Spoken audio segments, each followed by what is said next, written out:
Lo dijo en la primera hora. 7:42 en la mañana. Hace pocos días, esta misma semana, el presidente Guillermo Lasso creó un nuevo organismo, la Secretaría de Seguridad Pública del Estado, y designó como el primer titular de este organismo al doctor Diego Ordóñez Guerrero, quien se desempeñaba como consejero de gobierno y antes como legislador por el movimiento Creo en representación de la provincia de Pichincha, ahora en estas nuevas funciones. Diego Ordóñez tiene la gentileza de atendernos en esta mañana. Doctor Ordóñez, bienvenido. Le saludamos Belkis Sánchez y quien le habla, Fabricio Vela. Buenos días. Un saludo también a todos quienes nos escuchan. Gracias, doctor Diego Ordóñez. ¿Cuáles son las funciones específicas que va a tener esta Secretaría de Seguridad Pública y del Estado, y por qué el presidente Lasso decidió crear esta instancia, doctor Ordóñez? La amenaza de la inseguridad, de la violencia, del narcotráfico, del crimen organizado, demanda una respuesta articulada del Estado, y hay que incorporar en una sola estrategia conceptual y una sola estrategia operativa a todas aquellas instituciones que tienen que ver con la defensa y seguridad, tanto en el gobierno central, que son Fuerzas Armadas, Policía, Ministerio de Defensa del Interior, el Servicio de 911, puertos, aeropuertos, aviación civil, SDI, aduanas, UAFRE, al igual que las instituciones de los gobiernos locales. Este concepto de un trabajo coordinado es fundamental en términos de eficiencia, ¿no? No se puede atacar una amenaza que ataca al conjunto del Estado, ¿no? Local y nacional, con acciones no articuladas. En esencia, este es el concepto de la Secretaría. Doctor, buenos días, bienvenido nuevamente. Cuando se conoció de la creación de esta Secretaría, mucho se dijo que asumiría las competencias de lo que en su momento fue el Ministerio Coordinador de Seguridad, y allí surgieron planteamientos en el sentido de ¿por qué no dar paso a la creación de un ministerio con estas características, como lo hubo en su momento? La Ley de Seguridad del Estado dice el Ministerio Coordinador de Seguridad o quien haga sus veces. Si ustedes leen el decreto de creación de la seguridad, quien hace sus veces del Ministerio Coordinador de Seguridad es la Secretaría Nacional de Seguridad Pública del Estado. Está dispuesto en el decreto que sea esta Secretaría quien asuma las competencias de ese ministerio. Estas competencias, ¿cómo se van a combinar con aquellas del Ministerio del Interior e incluso de Fuerzas Armadas? No sé si Fuerzas Armadas también se incorporan dentro del ámbito de la Secretaría que usted dirige desde esta semana, doctor. No, lo dije hace un momento, Fabricio. Las instituciones, lo que se llaman los operadores de defensa, ¿no?, que están definidos en la ley, son Ministerio de Defensa, Ministerio del Interior, las Fuerzas Armadas, las Fuerzas Policiales y otras entidades que están en un concepto de auxiliares de la defensa, ¿no? Y no hay una superposición, hay simplemente un concepto de coordinación. Cuando el Estado decide que dejar de calificar al crimen organizado, al narcotráfico, solamente como una categoría delincuencial, en donde tiene competencia la policía, y se la define como una amenaza a la seguridad del Estado, las Fuerzas Armadas adquieren competencia sobre esa lucha, definido un objetivo de defensa. En esa medida, en esa circunstancia, Fuerzas Armadas y Policía se juntan para combatir un mismo objetivo de defensa, cada uno en sus competencias constitucionales. Y para hacerlo es necesario un esquema de coordinación, e igual para precautelar el orden público, el orden interno, ¿no? En donde la Fuerza Armada se convierte es una fuerza auxiliar a la Policía Nacional, que tiene la competencia de mantener el orden interno. Y eso se hace a través de un mecanismo de coordinación, de un esquema de coordinación que permita combinar fuerzas, ¿no?, complementar fuerzas, complementar capacidades operativas, complementar recursos materiales, tecnológicos y humanos, para garantizar que la respuesta frente a las amenazas, frente a los riesgos, sea más eficiente. Doctor, si bien la creación de esta secretaría se dio en esta semana con la correspondiente posesión, ¿cuáles serán las primeras acciones que se emprendan con el propósito o con la mira de trazar esta política pública de seguridad para el país? No vamos a empezar a decir, ¿no? Esto es un trabajo que lo venimos realizando tiempo atrás por un encargo del presidente Lasso, un tiempo atrás para, digamos, profundizar en cuál es primero, cómo está el entorno legal, cómo está el entorno de la estructura del Estado, cómo están las capacidades operativas de las fuerzas, para las Fuerzas Armadas, la Policía Nacional, para tener, pues digamos, una visión de cuál es el estado de estos recursos, ¿no?, que son necesarios para la defensa y la seguridad. Y claro, este trabajo que lo hemos hecho durante largo de estos últimos 2 meses, 4 meses y medio, ¿no?, ya nos da resultados. Ya tenemos un primer borrador, de un plan integral, a pesar de que había un plan de defensa hasta el 2030, pero nadie en este país lo conocía ni había sido desarrollado. Bueno, ya tenemos un plan, ¿no?, de seguridad integral que está ya en proceso digamos, en las fases finales de discusión. Tenemos ya avanzado un plan que es básicamente, digamos, es un proyecto que incorpora varios proyectos, no esos planes etéreos, retóricos, ¿no?, que terminan siendo material de biblioteca, sino un diseño, una definición estratégica respecto a la seguridad y el desarrollo de varios proyectos. Entre otros proyectos, aquel proyecto del que habló el presidente de la República con el presidente Biden, para que Estados Unidos, y vamos a incorporar también como objetivo de convocatoria para el desarrollo de estos proyectos a la Unión Europea, para que también esos países apoyen al Ecuador en la lucha que el Ecuador tiene ya ha planteado con frontalidad contra el crimen organizado, contra el narcotráfico. Los países en donde hay el mercado también que se involucran en combate al tráfico de drogas. Entonces, todos estos proyectos los hemos venido trabajando. Es decir, digamos que esta creación de esta secretaría es el resultado de ese proceso. Llegamos a la conclusión, ¿no?, de que necesitamos esta estructura. En la medida en que definimos una estrategia de seguridad, definimos que es necesario una estructura de coordinación. Por eso esta secretaría no es algo que, digamos, arranca de cero, sino es el resultado de un análisis, de un diagnóstico y la conclusión de que es necesario tener este esquema de coordinación.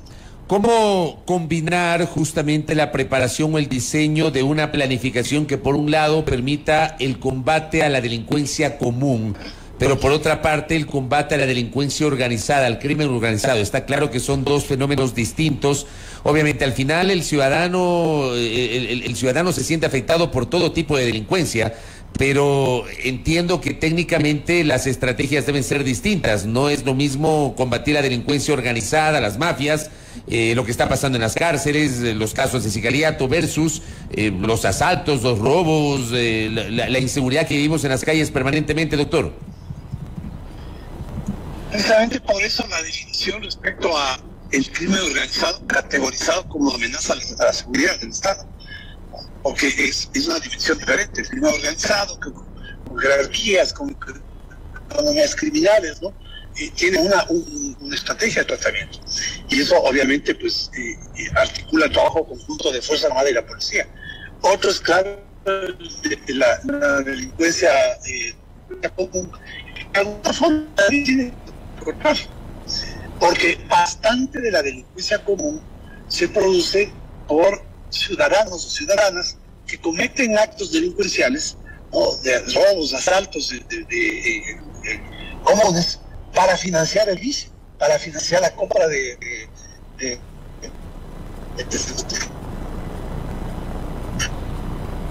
¿Tengo algún problema de conectividad? Cada una tiene su estrategia, sin duda. Correcto. ¿Sí me escucha, doctor? Sí, lo Ya, escucho. o sea, en la última parte se me perdió, pero ya recuperé obviamente la señal. Doctor, en este contexto, ¿cómo se inscribe la posible decisión mañana de la Asamblea Nacional? La Asamblea Nacional tiene plazo hasta mañana para resolver la objeción parcial del Ejecutivo al proyecto de ley para el uso legítimo de la fuerza. En la concepción que usted nos ha comentado, ¿cómo se inscribe este proyecto de ley? Yo quisiera ampliar eso, el análisis, tomando en cuenta la pregunta y lo que involucra, ¿no? Yo creo que si en un tema, ¿no? Hay varios, pero digamos que en el tema de la seguridad, o cómo el Estado tiene que enfrentar la inseguridad, debería haber, yo digo, un consenso nacional de aquellas fuerzas políticas, sociales, gremiales, que tengan voz e influencia sobre estos temas. Y fundamentalmente, digamos, la Asamblea Nacional. Y yo quisiera ver una Asamblea Nacional más colaborativa, más comprometida, ¿no? En la línea de defender la capacidad del Estado de enfrentar estas amenazas. Porque a veces tengo la impresión, ¿no?, de que hay una tendencia, ¿no?, a disminuir las capacidades del Estado para enfrentar la violencia. Como que por ejemplo, ¿no?, en estos temas poner más restricciones, ¿no?, como que si fuese necesario proteger a aquellos que generan violencia. Y yo creo que si una convocatoria, ¿no?, a tener una asamblea, digamos, un poco más involucrada en esta visión, no una visión represiva, no de un Estado policial. Lo que yo llamo una seguridad democrática, una seguridad, una acción del Estado de defensa de los ciudadanos, ¿no?, y defensa de la nación, el territorio, que respete, pues, el imperio de la ley, respete los convenios internacionales de derechos humanos, pero tampoco generando restricciones, ¿no?, que impidan, pues, que Fuerzas Armadas, Policía Nacional hagan su trabajo. Porque muchas veces, ¿no?, hemos visto en graves casos que la policía actúa y pues lo que recibe es más bien el acoso y el asedio político. Quisiera señalar en particular, fíjese, acabamos de pasar un evento donde hubo un elevado nivel de violencia, no igual al de octubre del año 19, pero digamos que significó que hubo paralización, obstaculización en el tránsito de personas, de alimentos, de material médico. ¿Y cuál es la respuesta de un sector importante de la Asamblea Nacional? Pretenden enjuiciar al ministro del Interior. Y hay unos gritos ahí destemplados, acusándole de que ha ordenado matar. Y eso en la realidad no es así. No hay ninguna evidencia, absolutamente ninguna, que justifique una afirmación tan descabellada. Pero ¿qué hace la Asamblea?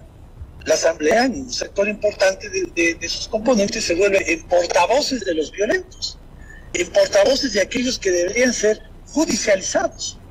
Y se va en contra de la autoridad, el Ministerio del Interior.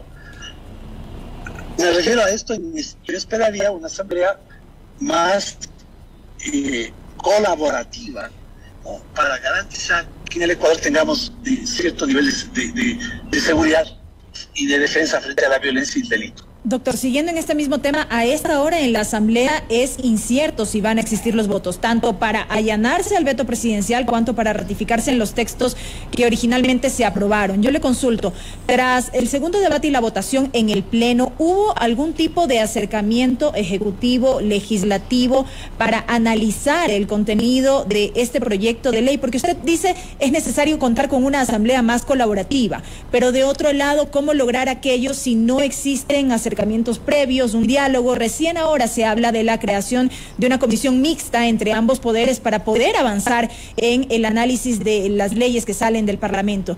Pero ¿hubo al menos algo parecido tras la aprobación de este proyecto de ley? Los contactos siempre hay, ¿no?, a través de los asambleístas del movimiento, creo, de los asambleístas del gobierno. Ellos integran la Comisión de Seguridad. hay esos acercamientos, hay ese diálogo. Ha estado presente la Policía Nacional en permanente contacto y tratado de explicar a los asambleístas el alcance y contenido del veto, en este caso, ¿no?, del presidente, que fue un veto también trabajado con la Policía Nacional.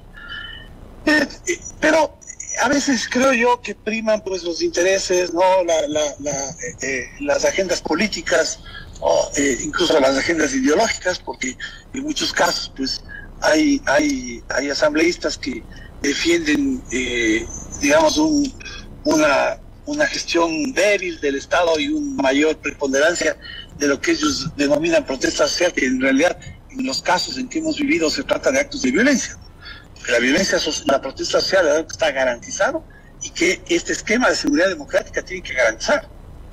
Tiene que garantizar la protesta social, ¿no?, en el marco de lo que la democracia tolera, de lo que la ley tolera. Pero fuera de esos marcos, pues la fuerza pública y el gobierno, cualquier gobierno tiene que actuar, tiene que defender a los ciudadanos. Se ha hecho esas aproximaciones, pero a propósito de lo que usted menciona, fíjese, aquí hay un tema tan importante que debería ser tema de esos diálogos que ha dicho el presidente de la Asamblea deberían realizarse, y que el ministro de Gobierno pues inmediatamente respondió positivamente. También estaba pues la ley de comunicación, o sea, mandan primero la ley de comunicación, que es una ley peor que la que teníamos, y luego dicen vamos a dialogar. Creo que hay que darle contenido al diálogo, y entre otros temas, como le decía en su momento, los de seguridad, los temas de la seguridad deberían ser parte de esa agenda de acuerdos políticos, bueno, no solamente con los políticos, sino ampliando a la sociedad, pero en el ámbito de la Asamblea creo que debería ser un tema que debería discutirse un poquito más profundamente, y no con los sesgos ideológicos que me parece que se tratan en estos temas al interior de la Asamblea. Doctor Ordóñez, usted tiene una dilatada trayectoria política. Usted ha ocupado, digamos, ha sido legislador, fue secretario de la Asamblea de Sangolquí, es jurista, hoy mismo fue consejero de gobierno y ahora secretario de Seguridad Pública del Estado. Pero es inevitable preguntarle si usted acredita experiencia en estas materias para coordinar el eje de seguridad, doctor Ordóñez. Esta no es una secretaría técnica, ¿no? Esta no es la Secretaría Técnica. En la ley se establece que el presidente de la República es el responsable de establecer estrategias. Y me pregunta, ¿usted cree que el presidente es experto en seguridad? No. Para eso se crean estas entidades, primero con una claridad en cuanto a las estrategias. Y eso es fundamental. Primero, son puestos de mucha confianza. Segundo, tienen que ver con una claridad en cuanto a las estrategias. Y en cuanto a los objetivos, ¿no?, en cuanto a entender la dinámica del área, y luego recuperar la información, recuperar el conocimiento que existe mucho en Fuerzas Armadas, en Policía Nacional, respecto a qué hacer con la seguridad, sumarle a eso la tecnología, porque muchos de los problemas de seguridad tienen una respuesta en la tecnología, sumarle la tecnología, y usted tiene una solución técnica a un problema, como el caso que estamos abordando, que tiene que ver con la seguridad pública y del Estado. Este es el concepto, ¿no? Sino que se busca pues la quinta pata al gato, ¿no? Y veamos los resultados, ¿no? Vamos a ver los resultados y estaremos expectantes justamente de la aplicación del plan, de este plan de seguridad que usted nos ha referido. Doctor Ordóñez, gracias por habernos atendido, que tenga una buena mañana. Gracias, buenos días, a la orden. Muy gentil. Diego Ordóñez Guerrero, secretario de Seguridad Pública del Estado, con un primer diálogo que nos ha concedido ya en su condición de secretario de Seguridad Pública y del Estado. Primera plana. Todas las noticias, todas las voces.